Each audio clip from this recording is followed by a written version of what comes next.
Hi, this is Roy Worley.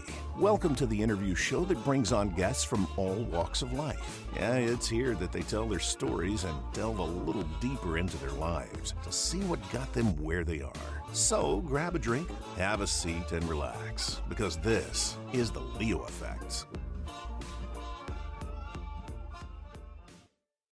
When was the last time a short movie shook your emotions to the core?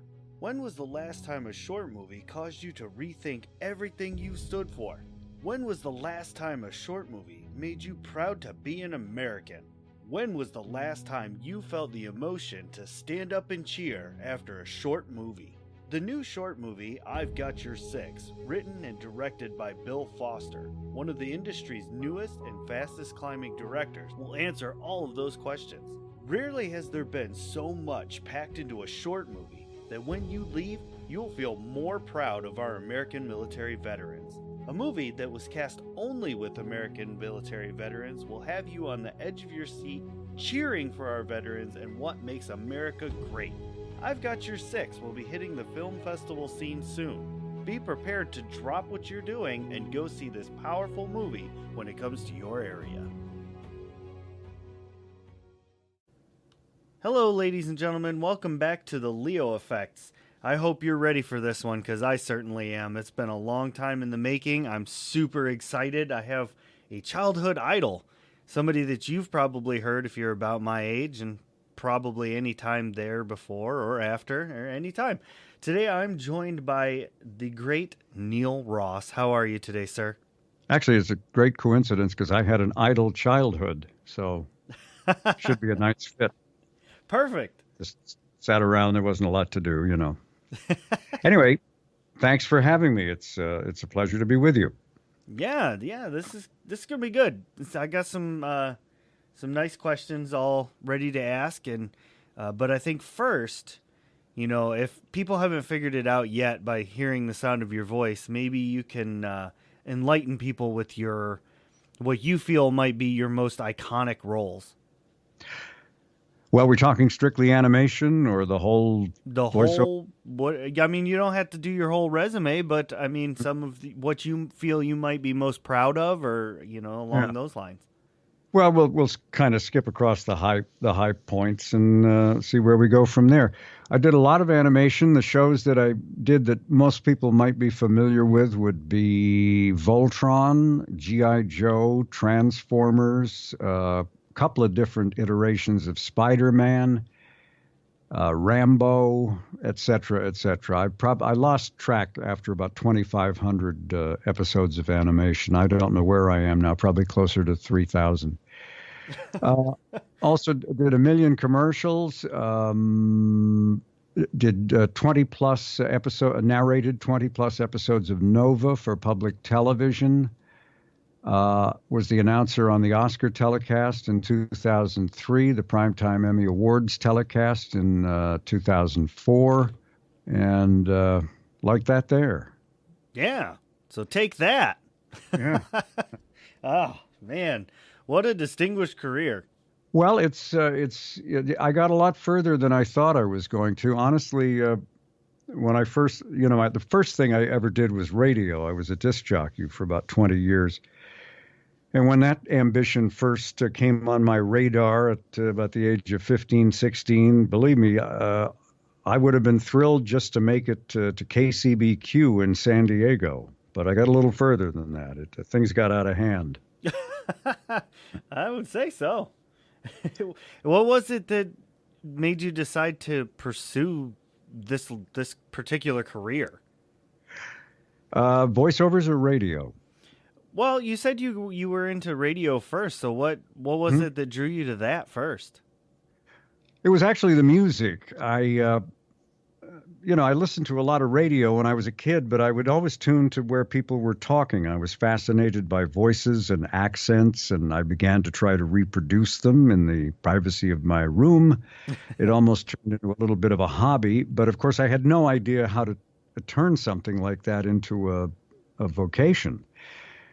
And I really didn't care for the music of the 50s, at least the early 50s. It just seemed silly and sappy and stupid. And then one day I heard this astonishing record, and it was, of course, the first rock and roll record I ever heard. Tutti Frutti by Little Richard.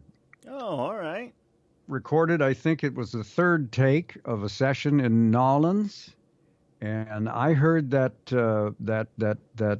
incredible sound of his voice and those Nolans musicians, and I just said, I just felt this electric thrill that went from my toes right up to the top of my head. And I began to discover, gosh, there's more of this stuff out there. And of course, it was rock and roll, the 50s, Elvis, Long, and all the rest of it. You know the story.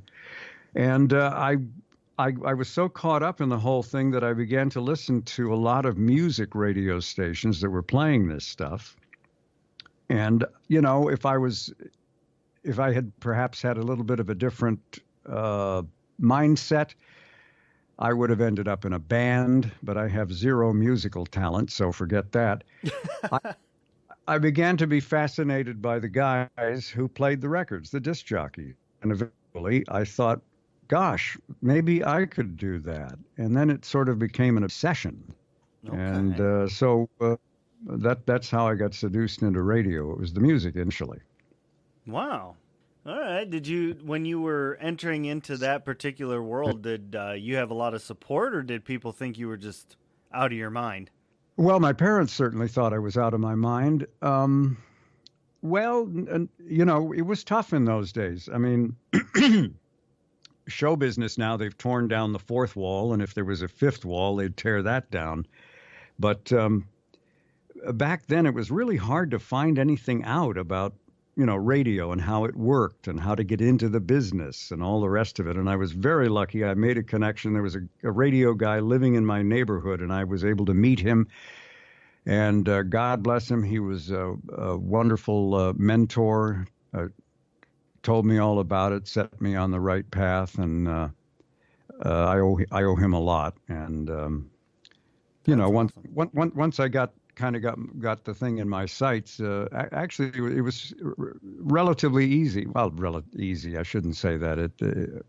It was a tough slog, but at least I had a goal. You know, a lot of young people just don't have a goal, and my feeling is if you got a goal, God, everything else just falls into place. It has to.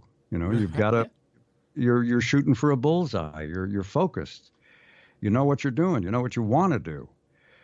I don't know what would have become of me if I hadn't stumbled onto radio. I had no other interests at all, so it was kind of a miracle.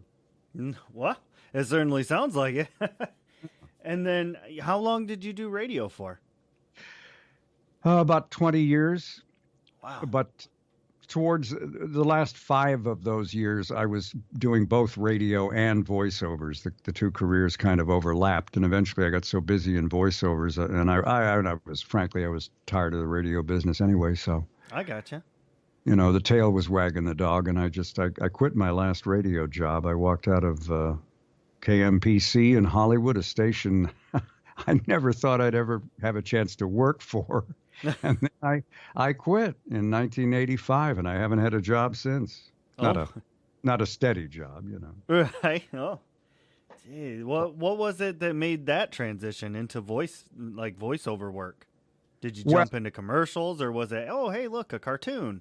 No, what happened was, you know, I was always pretty good in the production studio of the various radio stations where I worked.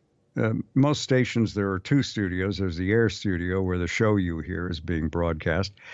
But then there's a second studio called the production studio, and that's where they put together the commercials and the promos and that kind of stuff. And, you know, most disc jockeys hate that work. They think it's dull and not very glamorous. But I enjoyed working in the production studio. I enjoyed really perfecting a commercial to make it as good as I possibly could. And I began to be interested in the people that I heard voicing national television commercials and national radio commercials, and the people who were doing voices in cartoons. I began to wonder, who are they? How do they get these jobs? And I had this theory that maybe they were on-camera people just picking up money on the side. Mm-hmm. But then in the early 70s, I discovered there was this business called voiceovers, that you could just do voice work, and that if you were successful, you could do pretty damn well at it. And I thought, this is for me. This is like 100% perfect fit for what little bag of tricks I have, compared to radio, where I'm really only using about 30 or 40% of what I'm capable of. So that became the next goal, was to get out of radio and get into voiceovers. And it took me, close to 10 years to make that happen. But somewhere in the early 80s, suddenly I was making more money outside the building than inside the building. And yeah, that's when it really picked up. If anybody checks out the IMDb page, that's when it really, the Transformers and things like that started kicking off. Yeah, that was all sort of 85, 86, 87. That was an incredibly busy time for me. Unbelievable. I saved my appointment books from that period, and I used them to write the book that I've written, which we'll hopefully talk about at some point. And looking at those appointment books, it astonishes me how busy I was. I can imagine. It got to where I was playing, so many characters that I had to carry a reference tape around with me, a little cassette player. Mm-hmm. And I would sit in a car when I would get to a session, and I would think, all right, who am I playing in this one? And then I would have to find a recording of that voice on my little cassette and listen to it to remind me, oh, okay, I know how to do that character. All right. And it was just a whirlwind for a few years there. It was unbelievable. Yeah, I can imagine keeping all those different characters separate would be a little bit difficult. Did you try to keep them kind of similar within a comfort zone, or did you just do completely different whatever you could for each one? Well, the way it works for me, and I suspect most of my colleagues would say, yeah, that's kind of the way it works. Each job is a separate entity in and of itself, and you come into the audition, and usually there is a drawing of the character, perhaps maybe 2 or 3 drawings, profile, straight on, what have you, and then there's a 1 or 2 paragraph description of the character, which you read. And while you're absorbing all of this, if things go well, you begin to hear a voice in your head that you think would fit this character, and then you try to reproduce that with your vocal cords when you get in the studio. And if everything goes really good, they say, oh, we love that. You can have the job. Okay. So I never thought in terms of anything else I was doing. I would only pinpoint the character that I was auditioning for at any given moment. And somehow it all worked out. I see. All right. Did you have any one particular one that you'd like to do over the others? Well, my favorites are the ones that are the fans' favorites. I mean, it's a selfish thing, but there are a couple of characters I did that I fell in love with, and that I don't think were that popular. But no, the Shipwreck character that I played in G.I. Joe, that was very rewarding. Mm-hmm. Largely because he was a conflicted character. If you think about G.I. Joe, the good guys were really, really good, and the bad guys were really, really bad. And then there was Shipwreck, who was trying to do the right thing, but he didn't like taking orders. So he would decide to do things his way and get into trouble. And that made him a fascinating character to play, much more interesting to play than a straight-ahead good or bad guy. Right. Yeah. A little bit of gray area there. And I'm very fond of Springer. It's a fun part to do. That's one of the characters I played in Transformers, and that one's very popular with the fans. But then a personal favorite of mine is in a show that not many people remember, unfortunately, because it was a very clever show. It was called Attack of the Killer Tomatoes. Do you remember that one at all? I do. Yeah. Well, that was based on a movie, a low-budget movie that somehow became successful. And it all takes place in the fictional California town of San Zucchini, and played the local newsman. And he was the only local newsman. He would sometimes he would be at the station and he would throw it to himself in the field. If you Yeah, you know yeah. you're here with that reporter, Whitley White. Thank you, Whitley. It's nonsense like that. But the characters sort of, there was a local a radio news guy in those days in the Los Angeles area who was in love with the sound of his own voice. And I sort of based the character on him. And it was just a lot of fun to do this character. A lot of the time I'd be cruising along and I'd be this close to just cracking up because I thought it was so damn funny. And some of those speeches, I don't know how I got through them. I was just this side of becoming hysterical. I can imagine. His name was Whitley White, and I always enjoyed that character. Yeah, that's a show I honestly haven't thought about in a very long time. Yeah. Yeah. Well, we had a lot of fun doing it. Maurice LaMarche was in it, Kath Soucie, Cam Clark. I'm forgetting some of the people, but it was a wonderful cast, and the scripts were just great. And we had a lot of fun with it, but not too many people seem to remember it, which is too bad. But yeah, it's weird how nostalgia works, though. Yeah. Sometimes you'll remember without even knowing you knew it. Yeah. So I got another little question here that relates to the voiceover part of this, and I want to ask you before we transition to the next part. But so, what advice would you have for somebody that's just coming into this business? Well, the business has changed so dramatically since I got started. I almost am reluctant to to give advice. It's a very, very different playing field from the one that I got involved with in the early 80s. Oh, okay. But I like to believe that the basics apply. I quote this in my book. I actually take the line from a guy named Robert Evans, and he wrote a book called The Kid Stays in the Picture. And it's about his years in show business. He ran Paramount Pictures around the time that they made Love Story and The Godfather and a bunch of other huge films. And somewhere in the book, his definition of luck is what happens when preparation meets opportunity. And you don't have any control over opportunity, but you sure have control over preparation. And so I would just say, do your homework. Don't show up thinking you're going to get by on a nice smile and a haircut. Really do workshops if you can. Any kind of performing, even if it's not voiceovers, if there's just some kind of local theater where you are, get in a play. It all helps. You draw on these things, sometimes without even being aware of it. You'll be in a session and need to come up with a voice, and you'll come up with a voice, and you'll think, where the hell did that come from? And then you'll oh, for heaven's sake, that's a character that I saw in a movie, or a character I did on stage 15 years ago, Fargo, North Dakota. I guess the main piece of advice I would have is work your craft. Don't rely on connections and nonsense like that. That'll come in time. But the main thing is prepare. Like the joke about the lady that got approached in New York, and the guy says, "Excuse me, ma'am, can you tell me how to get to Carnegie Hall?" And she says, "Practice, darling, practice." Nice. That's awesome. But that perfectly brings us to the next part that I want to go into, which is to talk about your book.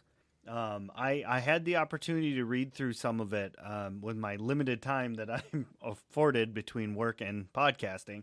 And I got to tell you, this is some intriguing stuff.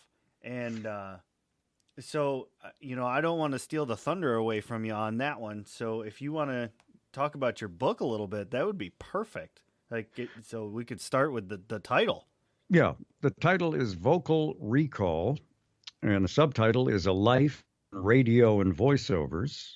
And that pretty much sums it up. Mm-hmm. I don't tell you a whole lot about my personal life, but I tell you a great deal about the journey and how I got there and what happened once I showed up.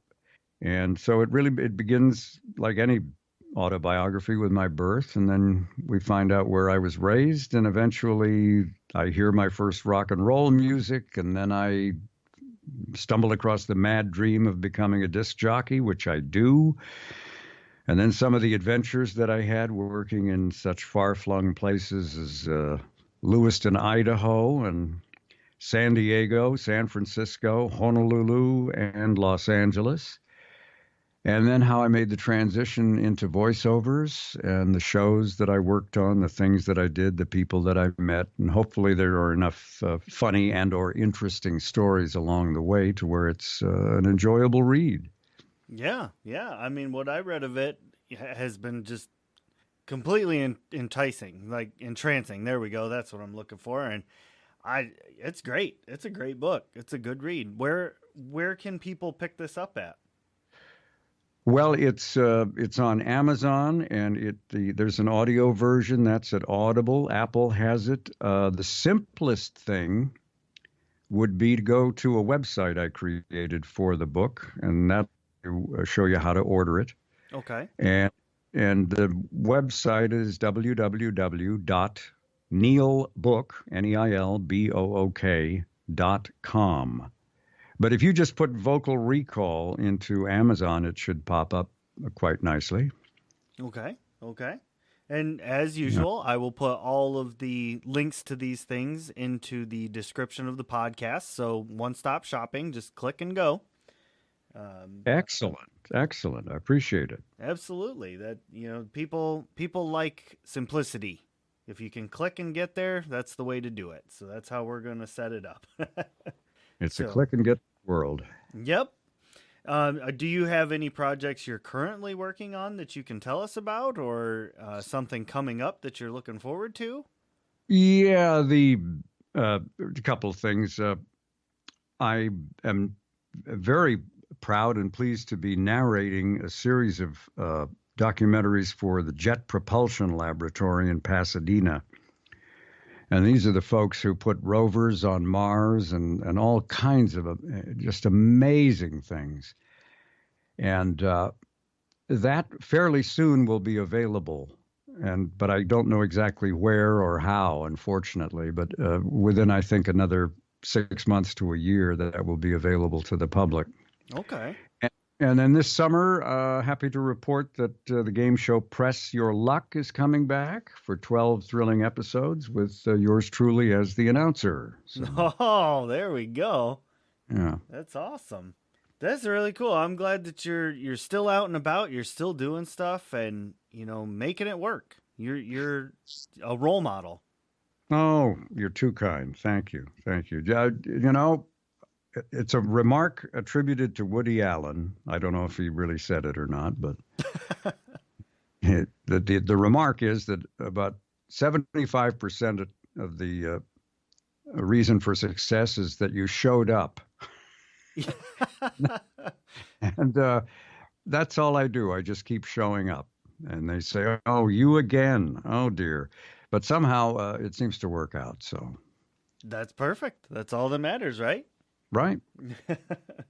Yeah, I mean, it was voiceover artists like yourself and, many others growing up that got me much in the same way, practicing in, the comfort of my bedroom and wanting to pursue that career as well and not having any idea how to get there. So your knowledge, even though you say that, the game has changed since then, is still so invaluable. And it's amazing that you're willing to, come on a show and share it. And you're such a nice guy. You're fun to talk to. It's been great. Oh, thank you, Ray. That's very kind. Well, I've enjoyed talking to you, so it's mutual. Well, perfect. Then it sounds like it was a good finish to an episode. Before we wrap things up, though, I would like to open the floor up to you for a moment to let the listeners know where to follow you, like what kind of social medias you have. Yeah, not much to speak of. I'm kind of a Luddite, but I am on Facebook, Neil Ross, Neilross. Also have another website, which is cleverly titled www.neilross.com. I paid a consultant a fortune to come up with that. Oh, wow. I don't know if your audience would even be interested in that site. It is basically designed so that people who hire voice artists can listen to my demos. Oh. And so you can go on and hear demos for narrations, animation, promos, trailers, commercials, etc., etc. Now, understand you don't hear anything in its entirety. You hear snippets of things edited together. And I don't know how interesting that would be to the average person. Maybe it would, maybe it wouldn't. But feel free if you want to go there and listen. Be my guest. Okay. Well, and you would be surprised, actually, because in this world of information overload and setting up podcasts and things like that, there's actually a lot of people that are looking for people like you and voiceover artists to do intros for them. They send out scripts and say, hey, could you read this? And they're actually willing to pay for it. So who knows? You never know. You never know. And as long as you show up, that's what matters, right? That's it. That's it. Just keep showing up. Just keep showing up. But once again, thank you so much, Neil, for joining me today. This has actually been an amazing interview. I've had so much fun. And, you're a funny guy. You're great to talk to. Oh, thank you, Ray. And thanks so much for having me on. I very much appreciate it, and I very much enjoyed talking to you. That's amazing. And thank you to all the listeners who tuned in and tuned up and flicked it to this station. Whatever you did to get here, it's listeners like you that keeps this thing a-going because you keep showing up. So thanks for that. And we will see you all next time. Ladies and gentlemen, boys and girls, creatures of all ages, what an amazing show. Thank you for lending an ear and joining us. I'm the host, Ray Rumsey, and if you want to hear more interviews, simply head to anywhere podcasts are heard, Facebook or Twitter, and search The Leo Effects, with an A, not an E. If you'd like to hear me doing silly voices and making a general fool of myself, head over to Shattered Dungeons on YouTube, Facebook, and Twitter. We live stream every Tuesday night. More projects are in the works. For now, stay tuned for more interviews. To book yourself as a guest, you can head to theleoeffects.wixsite.com/podcast or send me an email at theleoeffects@gmail.com. Remember, this has been The Leo Effects, and great shows require great listeners, just like you. Thank you, and we'll see you next time.